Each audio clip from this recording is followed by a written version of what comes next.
Hello students, welcome to study Yuva maths academy. तो आज time and work के set 3 के साथ हम आपके सामने हाजिर हो चुके हैं।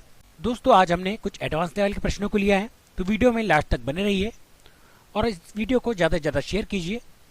आगे भी ये सीरीज कंटिन्यू रहेगी। दोस्तों, शुरू करते हैं हमारे पहले क्वेश्चन से। हमारा पहला क्वेश्चन हमें यहाँ पर दिया हुआ है कि रीता किसी कार्य को 10 दिन में तथा सुचित्रा उसी कार्य को 15 दिन में पूरा कर सकती है। अब दोनों ने 7 कार्य आरंभ किया, परंतु कुछ समय बाद रीता ने काम छोड़ दिया। यदि पूरा कार्य 9 दिन में समाप्त हो जाता है तो रीता कितने दिन बाद चली गई? तो दोस्तों, यहाँ पर रीता कितने दिन बाद चली गई काम छोड़कर, यह हमें बताना है, जबकि पूरा कार्य 9 दिन में समाप्त हो गया। तो यहाँ पर रीता जो है दोस्तों, उसके लिए हम आर का प्रयोग करेंगे और सुचित्रा इसके लिए हम एस का प्रयोग करेंगे। तो यहाँ पर सबसे पहले हम देख लेते हैं कि इनने कितने कितने दिनों में काम किया है। तो रीता जिसने काम 10 दिनों में किया है और सुचित्रा जो कार्य कितने दिनों में कर सकती है, सुचित्रा कार्य कर सकती है 15 दिनों में। ये दोनों संख्याएं आ चुकी है दोस्तों। इन दोनों का हम निकालेंगे एलसीएम। और एलसीएम कौन सी संख्या होती है दोस्तों? एलसीएम वह संख्या होती है जो इन दोनों संख्याओं के टेबल में आती हो। तो वह संख्या कौन सी है दोस्तों? वह संख्या है 30, क्योंकि 30 ऐसी संख्या है जो 10 के टेबल में भी आती है और 15 के टेबल में भी आती है। अब 10 के टेबल में 30 कितनी बार में आता है दोस्तों? तो 3 बार में आता है, 10 या 30, और 15 के टेबल में 30 2 बार में आता है। तो ये संख्या हमारे सामने आ चुकी है दोस्तों। आर की कार्यक्षमता जो होगी 3 हो जाएगी और एस की कार्यक्षमता 2 हो जाएगी। और ये जो 30 आया दोस्तों, ये हमारा कुल कार्य है।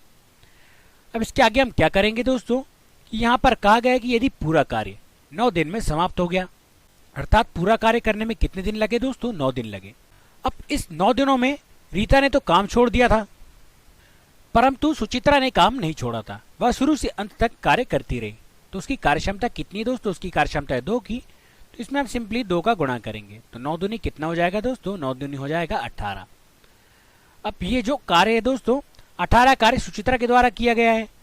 अब हम क्या करेंगे, इस कुल कार्य में से सुचित्रा का कार्य घटा लेंगे। तो 30 माइनस 18 बराबर कितना हो जाएगा दोस्तों? यह हो जाएगा 12। अब 12 कार्य बचा है दोस्तों। तो ये 12 कार्य कौन करेगा? क्योंकि हमसे पूछा गया कि रीता कितने दिन बाद चली गई। तो इस 12 कार्य में से हम यदि जो रीता की कार्यक्षमता है उसे भाग दे दे तो हमें पता चल जाएगा कि रीता कितने दिन बाद काम छोड़कर चली गई। तो चलिए यहाँ पर भाग दे देते हैं। तो 3 एकम 3 और 3 चौके 12। तो यहाँ पर कितना आ गया दोस्तों? यहाँ पर आ गया 4, और यही 4 हमारा करेक्ट आंसर हो जाएगा। तो इस प्रकार हमारा ऑप्शन ए बिल्कुल करेक्ट हो जाएगा। तो बहुत ही सिंपल वे में हमने क्या किया दोस्तों, जो हमारा कुल कार्य बचा था 12, उसमें हम क्या करेंगे कि यदि हमसे जो पूछा गया है, अर्थात हमसे पूछा गया था कि रीता कितने दिन बाद चली गई, तो रीता की कार्यक्षमता से हमें इस बचे हुए कार्य को भाग दे देना है। तो रीता के कार्य करने के दिन हमें यहाँ पर पता चल जाएंगे। चलिए बढ़ते हमारे नेक्स्ट क्वेश्चन की तरफ। दोस्तों, हमारे पास यहाँ पर नेक्स्ट क्वेश्चन है कि ए किसी कार्य को 9 दिन में तथा बी उसी कार्य को 18 दिन में पूरा कर सकता है। दोनों ने 7 कार्य आरंभ किया, परंतु कुछ समय बाद ए ने काम छोड़ दिया। तो शेष कार्य 15 दिन में पूरा हुआ। तो ए कितने दिन बाद चला गया? तो दोस्तों, यह सवाल थोड़ा डिफरेंट है, तो इसे ध्यान से समझिएगा कि यहाँ पर ए और बी 2 व्यक्ति हैं। जो ए 9 दिन में कार्य करता है, बी उसी कार्य को 18 दिन में कर सकता है। तो सबसे पहले हम इस स्टेप को सॉल्व करते हैं कि यहाँ पर ए एक कार्य को कितने दिन में करता है? एक कार्य को करता है 9 दिनों में। अब ठीक इसी प्रकार बी एक कार्य को कितने दिन में करता है? बी एक कार्य को करता है 18 दिन में। अब सिंपली हम यहाँ पर क्या करेंगे कि इन दोनों संख्याओं का हम एलसीएम निकाल लेते हैं। और एलसीएम ऐसी कॉमन संख्या होती है दोस्तों जो दोनों के टेबल में आती है। तो यहाँ पर कॉमन संख्या है 18 जो दोनों के टेबल में आती है। 9 के टेबल में 18 आता है 2 बार में, और 18 के टेबल में 18 आता है 1 बार में। तो ये जो 2 और 1 आया है दोस्तों, ये हो गई ए और बी की कार्यक्षमता, और ये हो गया हमारे पास कुल कार्य। अब आगे हमसे क्या कहा गया था कि यदि शेष कार्य 15 दिन में पूरा हो जाता है। तो 15 दिन दोस्तों, पूरे जो 15 दिन में जो शेष कार्य था वह किसने किया दोस्तों? 15 दिन में जो शेष कार्य था वह बी ने किया। तो 15 एकम 15 जो बी की कार्यक्षमता थी, उससे हमने इन दिनों को गुणा कर लिया। तो यहाँ पर कितना आ गया दोस्तों? यहाँ पर आ गया 15। और जब हम इस 18 में से जो हमारे पास कुल कार्य था, इसमें से हम जो शेष कार्य है इसको घटाएं तो यहाँ पर कितना बचता है दोस्तों, यहाँ पर बचता है 3। तो ये आ गया हमारे पास पूर्व में हुआ गया कार्य जो दोनों ने मिलकर किया था। इसमें दोस्तों ए भी है और बी भी शामिल है क्योंकि उस समय दोनों कार्य कर रहे थे। क्योंकि देखा जाए दोस्तों तो जो ए का कार्य है दोस्तों, ए की जो कार्य क्षमता है, ए की कार्य क्षमता कितनी है, 2 की है, और जो बी की कार्य क्षमता है वह 1 की है। अर्थात दोनों यदि एक दिन मिलकर काम करें तो कितनी यूनिट काम करते हैं, 3 यूनिट काम करते हैं एक दिन में। इसलिए यहां पर हमारा आंसर कितना हो जाएगा, यहां पर हमारा आंसर हो जाएगा 1 दिन, कि जो ए है वह 1 दिन बाद चला गया। क्योंकि जब 2 और 1 दोनों मिलते हैं तो यह टोटल होता है 3, और एक दिन में 3 यूनिट कार्य हो रहा है दोस्तों। तो ये इंपॉर्टेंट पॉइंट आपको यहाँ पर ध्यान में रखना है। हमारा आंसर क्या हो जाएगा, हमारा आंसर हो जाएगा 1, और इस प्रकार हमारा ऑप्शन सी यहाँ पर बिल्कुल करेक्ट हो जाएगा। एक दिन में 3 यूनिट कार्य हुआ जिसमें ए ने 2 कार्य किया और बी ने 1 की क्षमता से कार्य किया है। कि एक पुरुष और एक महिला को साथ मिलकर काम पूरा करने में 12 दिन लगते हैं। यदि एक पुरुष अकेले उस काम को 15 दिनों में पूरा कर सकता है तो एक महिला अकेले उस काम को कितने दिनों में पूरा कर सकेगी। तो दोस्तों यहाँ पर क्या हो रहा है कि एक पुरुष और एक महिला जब दोनों साथ कार्य करते हैं तो कार्य करने में उन्हें 12 दिन का समय लगता है, परंतु जब वही कार्य एक पुरुष करता है तो उसे 15 दिन का समय लगता है। तो हमसे यह पूछा गया कि यदि वही कार्य महिला करे तो उसे कितना समय लगेगा। तो बहुत ही ईजी है, हम इसको सॉल्व करते हैं कि पुरुष के लिए दोस्तों हमने क्या यहाँ पर लिखे हैं, पुरुष के लिए यहाँ पर आएगा m और महिला के लिए यहाँ पर आएगा f, मेल और फीमेल। तो जब दोनों साथ कार्य करते हैं तो कार्य कितने दिनों में पूरा कर लेते हैं, 12 दिनों में पूरा कर लेते हैं। परंतु जब वहीं पर एक पुरुष काम करता है अर्थात मेल काम करता है तो वह कार्य करने में कितने दिन लेता है, 15 दिन लेता है। अब यहाँ पर 2 संख्याएं आ चुकी है दोस्तों, हम इनका निकालेंगे एलसीएम। तो एलसीएम कौन सी संख्या होती है दोस्तों, जो दोनों के टेबल में आती हो।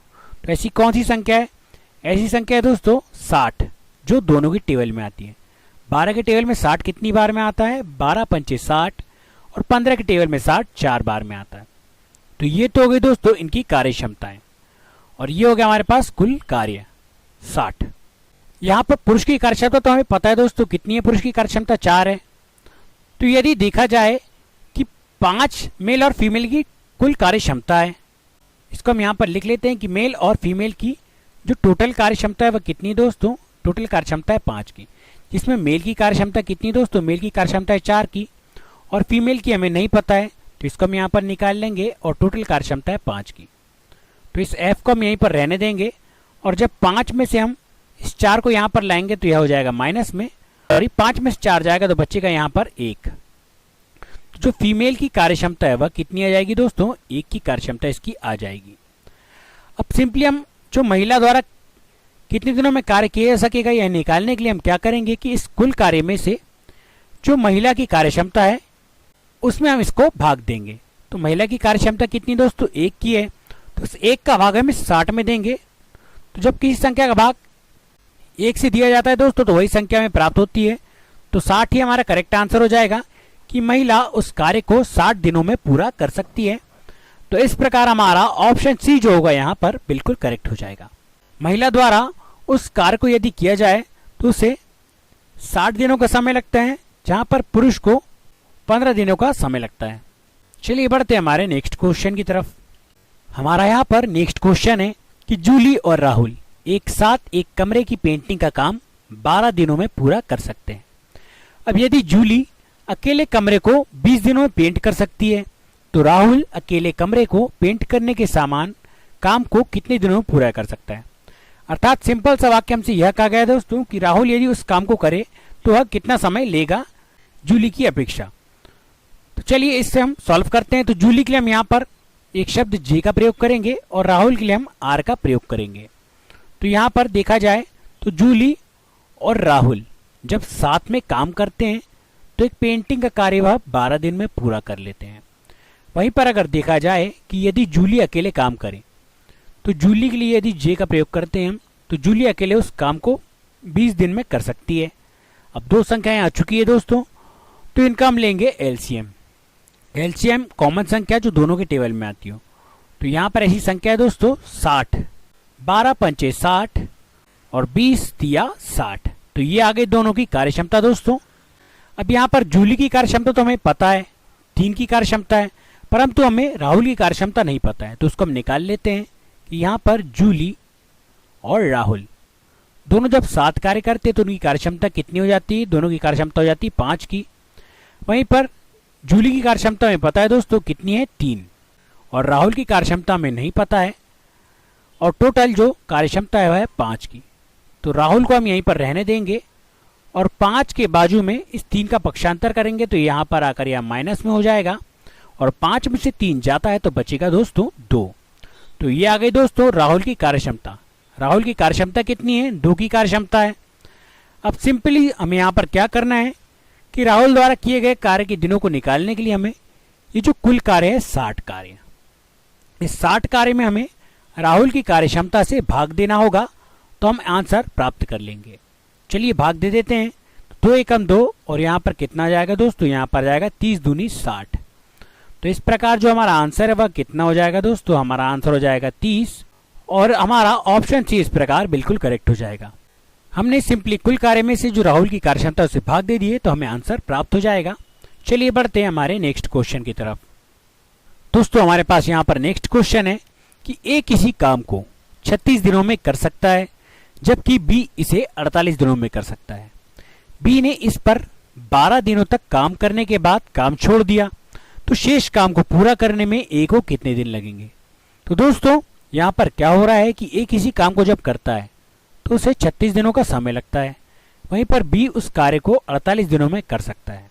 तो जब बी अकेला उस कार्य को करता है तो उसे 12 दिन का समय लगता है, तो शेष काम को पूरा करने में ए को कितने दिन लगेंगे हमें बताना है दोस्तों। तो सबसे पहले हम क्या करेंगे कि ए के कार्य करने के दिन और बी के कार्य करने के दिन हम यहाँ पर लिख लेते हैं। तो ए के कार्य करने के दिन यहाँ पर है 36, वहीं पर बी के जो कार्य करने के दिन अगर हम देखें तो वह दिन है टोटल 48। अब 2 संख्या हमारे पास आ चुकी है दोस्तों, इनका हम निकालेंगे एलसीएम, और एलसीएम ऐसी कॉमन संख्या होती है जो दोनों के टेबल में आती है दोस्तों। तो वह कॉमन संख्या 144, अर्थात ये 144 हो गया हमारा कुल कार्य। अब इनकी कार्यक्षमता निकालेंगे दोस्तों। तो 36 में 144 कितनी बार में आता है दोस्तों? 36 के टेबल में तो 4 बार में 144 आता है, वहीं पर 48 के टेबल में 3 बार में 144 आता है। तो यहाँ पर ए की कार्यक्षमता हुई 4 की और बी की कार्यक्षमता हुई यहाँ पर 3 की। अब हम आगे क्या करेंगे दोस्तों कि यहाँ पर बी ने इस पर 12 दिन काम किया है, अर्थात बी उस समय अकेला कार्य कर रहा था जिसने 12 दिन काम किया। तो यहाँ पर 12 दिन में हम जो बी की कार्यक्षमता है उसका हम गुणा कर देंगे। तो बी की यहाँ पर कार्यक्षमता कितनी दोस्तों? 3 की कार्यक्षमता है, तो 12 में हम 3 का गुणा कर लेते हैं। तो 12 तिया कितना हो जाएगा दोस्तों? 12 तिया 36, अर्थात 144 में से जो 36 काम है वह बी कर चुका था। अब बचा दोस्तों शेष काम हम कैसे निकालेंगे कि इस 144 में से जब हम इस 36 को घटाएंगे तो हमें कितना प्राप्त हो जाएगा दोस्तों? हमें प्राप्त हो जाएगा 108, अर्थात 108 काम जो है अभी शेष बचा है। अब ये जो शेष काम है दोस्तों ये करेगा ए, तो ए को इसमें कितने दिन लगेंगे हमें बताना है। तो इस शेष कार्य को हम यहाँ पर लिख लेते हैं दोस्तों 108, और ए की जो कार्य क्षमता है वह कितनी है दोस्तों? 4 की कार्य क्षमता है। तो इस शेष कार्य में हमें ए की कार्य क्षमता का भाग देना है, तो हमें आंसर प्राप्त हो जाएगा। यहाँ पर भाग दे देते हैं। तो जब 4 से हम 108 को भाग देंगे तो यह कितनी बार में कट जाएगा दोस्तों? यह कट जाएगा 27 बार में, और यही 27 हमारा करेक्ट आंसर हो जाएगा। तो शेष काम जो बचा है उसे ए को पूरा करने के लिए 27 दिनों का समय लगेगा, और इस प्रकार हमारा ऑप्शन बी जो होगा वह बिल्कुल करेक्ट हो जाएगा।